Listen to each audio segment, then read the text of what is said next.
কথা বলি। বলেন। ঘটনা হলো যে আমি রাজনীতি, আমার জীবনটা কিন্তু রাজনীতি। আমি যে মিটার দিয়ে মানুষ ওজন, আচ্ছা, আপনি পড়ালেখা কতটুকু আপনার? আপনি এত রাজনৈতিক কথা বলেন। আমি যে মানুষ ওজন করি মিটারটা এখন আছে না, আপনার পড়ালেখার যোগ্যতাটা একটু বলেন, আমি একটু শুনতে চাই। হাতের মধ্যে মিটারটা রাখি। এখন বলেন আপনার যোগ্যতা, পড়ালেখার যোগ্যতা কতটুকু? আমলিক ই করেছে। আরে ভাইয়া, আপনার পড়ালেখার যোগ্যতা এটা কতটুকু একটু বলেন। আমি তো মনে করেন যে পড়ালেখা করছি প্রায় মাস্টার ডিগ্রি। মাস্টার ডিগ্রি দেখি, দুই একটা ইংলিশ বলেন দি, বলেন দেখি, একটা গাইল দেন দি আমারে।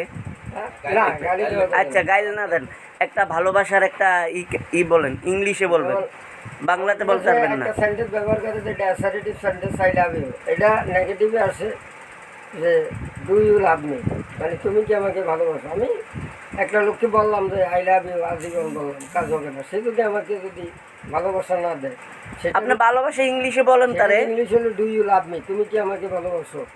অ্যাসারেটিভ সেন্টেন্স বিবৃতিমূলক, যে সেটা জানেন আপনারা, আই লাভ ইউ, আমি তোমাকে ভালোবাসি।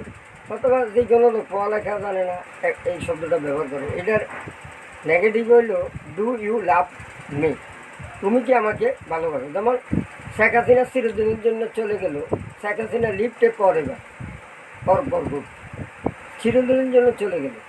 তারপরে আমরা যখন পড়ালেখা করছি তখন ঢাকা বানান ছিল DA ঢাকা, এখন হইল DHAKA ঢাকা, DHAKA ঢাকা।